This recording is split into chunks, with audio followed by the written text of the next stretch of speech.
Hi ಮಾಡಿ ಬನ್ನಿ ಇಲ್ಲಿ. ಅಪ್ಪು ಬಾರ ಇಲ್ಲಿ, ಬಾರ ಇಲ್ಲಿ. ಹಾಯ್ ಮಾಡಿ, ಹಾಯ್ ಮಾಡಿ. ಹಾಂ ಕೂತ್ಕೊಳ್ಳಿ ಕೂತ್ಕೊಳ್ಳಿ. ಏನಪ್ಪ ಏನು ಮಗನೇ? ಫ್ರೆಂಡ್ಸ್, ನನ್ನ ಮಗ ಇವತ್ತು ಒಂಚೂರು ಏಟ್ ಮಾಡ್ಕೊಂಡಿದ್ದಾನೆ. ಪಂಪ್ ಇತ್ತು ಅಂದರೆ ಬಲೂನಿಗೆ ಹೊಡೆಯೋದು, ಅದನ್ನು ಬಾಯಿಗೆ ಹಾಕ್ಕೊಂಡು ಆಟಾಡ್ತಾ ಇದ್ದ. ನಾನು ನೋಡಿಲ್ಲ. ಆಟಾಡ್ತಾ ಅದು ಮನೆಯಲ್ಲಿ ಬೆಳಿಗ್ಗೆ ನಾನು ಅಂಗಡಿಗೆ ಹೊರಟು ಕೂತ್ಕೊಂಡಿದ್ದೆ. ಮಕ್ಕಳನ್ನ ಇಟ್ಕೊಳ್ಳೋದು, ಮಕ್ಕಳನ್ನ ಇಟ್ಕೊಂಡು ಒಂದು ಮನೇಲಿ ಮೇಂಟೈನ್ ಮಾಡೋದೇ ಕಷ್ಟ. ಅಂತಂದರೆ ಅಂಗಡಿ ನೋಡ್ಕೊತೀವಿ, ಶಾಪಲ್ಲಿರೋದು ತುಂಬಾ ಕಷ್ಟ ಆಗುತ್ತೆ. ಅದಕ್ಕೆ ನಮ್ಮ ಮನೆಯವ್ರು ಮಧ್ಯಾಹ್ನ ತನಕ ಎಲ್ಲ ಅವರೇ ಮಾಡ್ಕೊಂಡಿರ್ತಾಯಿದ್ರು. ಮಧ್ಯಾಹ್ನ ತನಕ ಮಾಡ್ಕೊಂಡಿರೋರು.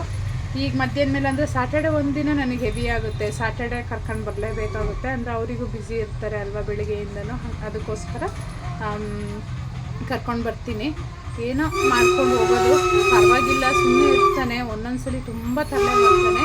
ಯಾರಾದರೂ ಕಸ್ಟಮರ್ ಬಂದು ಐಬ್ರೋಸಿಗೆ ಬಂದಾಗಲೇ ಅವನಿಗೆ ಅಮ್ಮ ಏನೋ ಮಾಡೋಕ್ಕೆ ಹೋಗಿದೆ ಅಂತ ಮಾಡಬೇಡ ಅಂತ ಸ್ವಲ್ಪ ಹಠ ಮಾಡ್ತಾನೆ.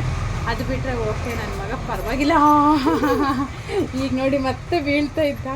ಈ ಮಕ್ಕಳನ್ನ ಎಷ್ಟು ಕಣ್ಣಲ್ಲಿ ಕಣ್ಣಿಡ್ಕೊಂಡು ನೋಡ್ಕೊತ ಇದ್ರು ಕಷ್ಟನೇ. ಇವಾಗ ಎಷ್ಟು ಊಟ ಮಾಡ್ತಿದ್ದೀನಿ. ಇವಾಗ ಮಗನೇ ನೋಡಿ, ಅವ್ನು ಬಂದು ಸ್ಕ್ರೀನಿಗೆ ಮುಟ್ಕೊಡೋದು. ಇವಾಗ ಊಟ ಮಾಡಿಸಿದ್ದೀನಿ. ಇವಾಗ ಇನ್ನೇನು ಮಲಗಿಸ್ಕೊಂಡು ನನಗೇನು ಸ್ಟಿಚ್ ಇದೆ ಅದನ್ನು ಸ್ಟಿಚ್ ಮಾಡ್ಕೊಬಿಡ್ತೀನಿ. ಬೇಗ ಮಾಡಿಕೊಂಡು ಬೇಗ ಹೋಗ್ತೀನಿ. ಒಂಚೂರು ತೋರಿಸ್ಕೋಬೇಕು, ಆಮೇಲೆ ಇನ್ಫೆಕ್ಷನ್ ಆದರೆ ಕಷ್ಟ ಅಲ್ವಾ ಒಳಗಡೆ. ಅದು ಬೇರೆ ಗಂಟ್ಲು ಇದಾಗ್ಬಿಟ್ಟಿರೋದು. ಅದು ತುಂಬ ಶಾರ್ಪ್, ಅಂದರೆ ಅದು ಫುಲ್ಲು ಒಳಗೋಗ್ಬಿಟ್ಟಿದೆ. ಅದು ಇಲ್ಲಿ ಸ್ಕಿನ್ ಸ್ವಲ್ಪ ಮುಂದೆನೂ ಸ್ವಲ್ಪ ಕಿತ್ಕೊಂಡು ಫುಲ್ ಹೋಗಿ ಗಂಟ್ಲು ಇದು ಫುಲ್ ಕೆಳಗಡೆ ಅದು ಏನಾದರೂ ತಿನ್ನಬೇಕಲ್ವ, ಅಲ್ಲಿಗೆ ತಾಗ್ಬಿಡುತ್ತೆ. ಅಂತಲ್ಲಿಗೆ ಹೋಗಿ ಇದಾಗ್ಬಿಟ್ಟಿದೆ. ಅದು ಫಸ್ಟ್ ಇದಾದ ತಕ್ಷಣ ನೋಡಿಬಿಟ್ಟೆ ನನಗೆ ತುಂಬ ಭಯ ಆಗ್ಬಿಡ್ತು. ಅಂದರೆ ತುಂಬ ಬ್ಲಡ್ಡು ಬರ್ತಾಯಿತ್ತು, ಹಾಗೆ ಫುಲ್ಲು ಓಪನ್ನೇ ಒಂಥರ ಹೋಲ್ ಆದಂಗೆ ಕಾಣ್ತಾ ಇತ್ತು. ಸಿಕ್ಕಾಬಟ್ಟೆ ಭಯ ಆಗ್ಬಿಡ್ತು ನನಗೆ. ಅಯ್ಯೋ ಏನಾಯ್ತಿದ್ದು ಅಂತ ಹೇಳಿ ಆಮೇಲೆ ನಮ್ಮ ಮನೆಯವರೇ ಕರ್ಕೊಬಿಟ್ರು. ನನಗೆ ತುಂಬ ಭಯ. ಅವರಿಲ್ಲ ಅಂದರೆ ನಾನು ತುಂಬ ಭಯ ಆಗ್ತಾಯಿತ್ತು. ಬೈತಾ ಇರ್ತಾರೆ ಅಷ್ಟಕ್ಕೆಲ್ಲ ಎತ್ಕೋಬಾರ್ದು ಅಂತ. ಆದರೆ ನನಗೆ ತಡ್ಕೊಳಕ್ಕೆ ಆಗಲ್ಲ. ಏನಾದರೂ ಒಂದು ಇದಾಗ್ಬಿಟ್ರೆ, ಅಂದರೆ ಜಸ್ಟ್ ಒಂದು ಬಿದ್ದ ಎದ್ದ ಅಂದರೆ ಏನೋ ಅನಿಸಲ್ಲ. ಅದು ಬೇರೆ ಗಂಟ್ಲಲ್ಲಿ ಫುಲ್ ಅದು ಹೇಗೆ ಕಾಣ್ತಾ ಇತ್ತು ಅಂದರೆ ಫುಲ್ ಹೋಲೆ ಆಗ್ಬೋದು, ಒಂಥರ ದೊಡ್ಡ ಹೋಲೆ ಥರ ಹೋಲಾದಂಗೆ ಕಾಣ್ಬಿಡ್ತು. ಅದಕ್ಕೋಸ್ಕರ ಭಯ ಆಯಿತು. ಏನೋ ಪುಣ್ಯ ನಮಗೆ ಅಷ್ಟಾಗಿದೆ ಅಂತ ಅನ್ಕೋಬೇಕು. ನೋಡೋಣ ಇವತ್ತು ಡಾಕ್ಟ್ರ್ ಏನು ಹೇಳ್ತಾರೆ ಅಂತ. ಅಂದರೆ ಅದ್ರಲ್ಲಿ ಖಾರ ಏನೂ ತಿನ್ನೋಂಗಿಲ್ಲ. ಅವನೇನಾದರೂ ನೋಡಿ ಬೇಕು ಅಂತ ಇದು ಮಾಡ್ತಾನೆ, ಆದರೆ ಏನೂ ತಿನ್ನೋ ಆಗಿಲ್ಲ. ಸ್ವಲ್ಪ ಹಾಲನ್ನು, ಇವಾಗ ಮೊಸರಿತ್ತು, ಮೊಸರನ್ನ ಕಲಿಸ್ಕೊಂಡು ತಿನ್ನಿಸಿದ್ದೀನಿ. ಸ್ವಲ್ಪ ಹಾಲು ಮತ್ತು ರಾಗಿ ಅಂಬಳಿ ಅಂದರೆ ಅವನಿಗೆ ಇಷ್ಟ. ಹಾಗಾಗಿ ರಾಗಿ ಅಂಬಳಿನೇ ಏನಾದರೂ ಕುಡಿಸ್ಕೊಂಡು ಇದು ಮಾಡಬೇಕು. ಒಂದು 2 ದಿನ ಸ್ವಲ್ಪ ಇದಾಗೋ ತನಕ. ನಮಗೆಲ್ಲ ಸ್ವಲ್ಪ ಏಟಾದರೆ ಖಾರ ಏನಾದರೂ ತಿಂದ್ಕೊಂಡು ಬೇಗ ವಾಸಿ ಆಗಿಬಿಡುತ್ತೆ. ಮಕ್ಕಳು ತಿನ್ಸೋಕ್ಕೂ ಆಗಲ್ಲ ಅಲ್ವಾ, ಅಳ್ತಾರೆ ಅಂತ. ನೋಡಬೇಕು ಡಾಕ್ಟ್ರ್ ಏನು ಹೇಳ್ತಾರೆ ಅಂತ. ಒಂದ್ಸಲ ಹಾಗೆ ಸುಮಾರು ದಿನ ಆಗಿತ್ತು, ಚೆಕಪ್ಪು ಮಾಡಿಸಿಲ್ಲ. ಹಾಗೆ ಚೆಕಪ್ ಮಾಡಿಸ್ಕೊಂಡು ಏನಾಗಿದೆ ಅಂತ ನೋಡಿಕೊಂಡು ಏನಾದರೂ ಕೊಡ್ತಾರೆ ನೋಡಬೇಕು. ಅಂದರೆ ಪೇಯ್ನ್ ಇರುತ್ತೆ, ಅದು ಗೊತ್ತಾಗ್ತಾ ಇಲ್ಲ. ಇವತ್ತು ತುಂಬ ಅವನಿಗೆ ಸ್ವಲ್ಪ ನೀರು ಫೋರ್ಸಲ್ಲಿ ನಿಪ್ಪಲ್ಲೆಲ್ಲ ನೀರು ಕುಡಿದ್ರು ಅವನು ಅಳ್ತಾ ಇದ್ದಾನೆ. ನೋಡಬೇಕು ಏನಾಗುತ್ತೆ ಅಂತ ಹೇಳಿ. ನಾನಿವಾಗ ಸ್ವಲ್ಪ ಸ್ಟಿಚಿಂಗ್ ಇದೆ, ಅವನ್ನ ಮಲಗಿಸ್ಕೊಂಡು ಸ್ಟಿಚ್ ಮಾಡ್ಕೊತೀನಿ. ನೋಡಿ ನನ್ನ ಮಗಂದ ಆಟ. ಅಂಗಡಿಲಿ ಇದ್ದರೆ ಅವನಿಗೂ ಬೋರ್ ಆಗುತ್ತೆ ಅಲ್ವಾ ಪಾಪ ಮಕ್ಕಳಿಗೂ. ನನ್ನ ಮಗಳು ಹೊರಗಡೆ ಆಟಾಡ್ತಾ ಇದ್ದಾಳೆ.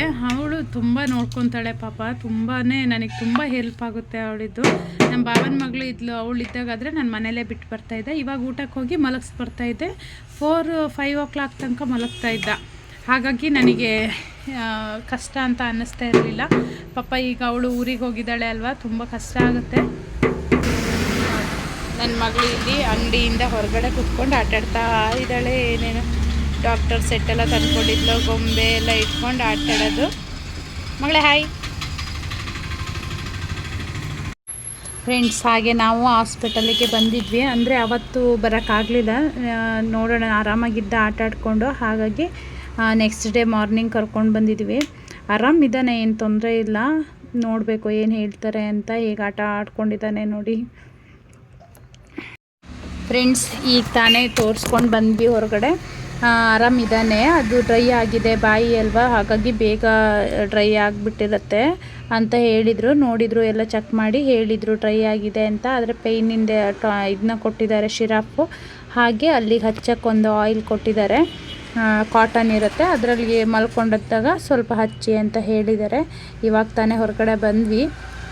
ಚಾಕ್ಲೇಟ್ ಏನು ತಿಂತಾ ಕೂತ್ಕೊಂಡಿದ್ದಾನೆ. ಫ್ರೆಂಡ್ಸ್, ಈಗ ನಾನು ಬಟ್ಟೆ ತೆಗಿಯೋಕ್ಕಿತ್ತು ನನ್ನ ಮಗಳಿಗೆ ಮತ್ತು ನಮ್ಮ ಮನೆಯವರಿಗೆ, ನನ್ನ ಮಗನಿಗೆ ಡ್ರೆಸ್ಸಸ್ ಎಲ್ಲ ತೊಗೊಳಕ್ಕಿತ್ತು. ಹಾಗಾಗಿ ಇವಾಗ ಶಾಪಿಗೆ ಬಂದಿದ್ದೀವಿ. ಇಲ್ಲೆಲ್ಲ ಬೇಗ ಮುಗಿಸ್ಕೊಂಡು, ಫ್ರೆಂಡ್ಸ್ ಹಶ್ವಾಗ್ತಾಯಿತ್ತು. ಎರಡು ಗಂಟೆ ಆಯಿತು ಊಟಕ್ಕೆ ಹೋಗೋಣ ಅಂತ. ಇವಾಗ ಊಟಕ್ಕೆ ಬಂದಿದ್ವಿ. ನನ್ನ ಮಗಳು ನನ್ನ ಮಗ ಐಸ್ ಕ್ರೀಮ್ ತಿಂತಾ ಇದ್ದಾರೆ. ನಾನು ಡಾಕ್ಟರ್ನ ಕೇಳಿದ್ದೆ ಐಸ್ ಕ್ರೀಮ್ ಕೊಡ್ಬೋದಾ, ತುಂಬ ಇಷ್ಟಪಡ್ತಾನೆ ಅಂತ. ಹಾಂ ಕೊಡಿ ಪರವಾಗಿಲ್ಲ ಅಂತ ಹೇಳಿದರು. ಹಾಗಾಗಿ ಐಸ್ ಕ್ರೀಮ್ ತಿನ್ನಿಸ್ತಾ ಹಾಗೆ ಸ್ವಲ್ಪ ಊಟ ಮುಗಿಸ್ಕೊಂಡು ನನ್ನ ಮಗಳಿಗೆ ಸ್ಲಿಪ್ಪರ್ ತೊಗೊಳ್ಳೋಣ ಅಂತ ಬಂದ್ವಿ. ಹಬ್ಬ ಅವಳಿಗೆ ಸ್ಲಿಪ್ಪರೇ ಸಿಗಲಿಲ್ಲ ಅಂಟು. ಎಲ್ಲದನ್ನೂ ನೋಡಿ ನೋಡಿ ನೋಡಿ ಹಾಗೆ ಬಂದ್ವಿ ಇನ್ನೊಂದು ದಿನ ತೊಗೊಳ್ಳೋಣ ಅಂತ. ಹಾಗೆ ಬರ್ತಾ ಮನೆಗೆಲ್ಲ ಸ್ವಲ್ಪ ಸ್ನ್ಯಾಕ್ಸ್ ಎಲ್ಲ ಬೇಕಿತ್ತು, ಹಾಗಾಗಿ ಸ್ನ್ಯಾಕ್ಸ್ ಎಲ್ಲ ತೊಗೊಂಡ್ವಿ. ಹಾಗೆ ನನ್ನ ಮಗಳು ಐಸ್ ಕ್ರೀಮ್ ಬೇಕು, ಅವಳಿಗೆ ಎಷ್ಟು ಸರಿ ಐಸ್ ಕ್ರೀಮ್ ತಿಂದರೂ ಕಮ್ಮಿನೇ. ಈಗಷ್ಟು ಒಂದು ಹಾಫ್ ಆನ್ ಅವರಲ್ಲಿ ತಿಂದಿರ್ತಾಳೆ, ಮತ್ತೆ ಬೇಕು ಅಂತ ತೊಗೊಳ್ತಾಳೆ. ಹಾಗೆ ಐಸ್ ಕ್ರೀಮ್ ಎಲ್ಲ ತೊಗೊಂಡು ನನ್ನ ಮಗ ನೋಡಿ ಐಸ್ ಕ್ರೀಮ್ ಬೇಕು ಅಂತ ಹೇಳಿ ಚಿಕ್ಕದು ಅಂತ ಕೊಟ್ಟಿದ್ದಾರೆ, ತೊಗೊಂಡು ಇವಾಗ ಹೊರಟ್ವಿ ಅಲ್ಲಿಂದ. ಐಸ್ ಕ್ರೀಮ್ ಎಲ್ಲ ತೊಗೊಂಡ್ವಿ. ತುಂಬ ಸೆಕೆ ಇದೆ, ಏನು ಕೋಲ್ಡ್ ತಿಂದರೂ ಅದೇನು ಸೆಕೆ ಏನು ಕಡಿಮೆ ಆಗೋಲ್ಲ. ಅಲ್ಲಿಂದ ಹಾಗೆ ನಮ್ಮ ಭಾವನ ಮನೆಗೆ ಹೋಗೋಣ ಅಂತ ಹೇಳಿ ಮನೆಗೆ ಹೋಗಿ ಅಲ್ಲೆಲ್ಲ ಅಡುಗೆ ಎಲ್ಲ ಮುಗಿಸ್ಕೊಂಡು ಇವಾಗ ನಮ್ಮ ಭಾವನ ಮನೆಗೆ ಬಂದೆ. ನನ್ನ ಮಗ ನೋಡಿ ಹೇಗೆ ಆಟ ಆಡ್ತಿದ್ದಾನೆ. ಅವನಿಗೊಂದು ಬಾಲ್, ಕಾಕು ಏನಾದರೂ ಸಿಕ್ಕಿದ್ರೆ ಸಾಕು, ಆರಾಮಾಗಿ ಆಟ ಆಡ್ಕೊಂಡಿರ್ತಾನೆ. ಬ್ಯಾಟ್, ಅವ್ರ ಮನೇಲಿ ಬ್ಯಾಟ್ ಸಿಗಲಿಲ್ಲ ಅಂಥೇಳಿ ಪತ್ರಿಕೆ ತಗೊಂಡು ಅದರಲ್ಲೇ ಆಟ ಆಡ್ತಾ ಇದ್ದಾನೆ. ನನ್ನ ವೀಡಿಯೋನ ಇಲ್ಲಿಗೆ ಮುಗಿಸ್ತಾ ಇದ್ದೀನಿ. ನನ್ನ ವೀಡಿಯೋ ಇಷ್ಟ ಆದರೆ ಲೈಕ್ ಮಾಡಿ, ಫಸ್ಟ್ ಟೈಮ್ ನೋಡ್ತಾ ಇದ್ದರೆ ಸಬ್ಸ್ಕ್ರೈಬ್ ಮಾಡ್ಕೊಳ್ಳಿ. Thank you.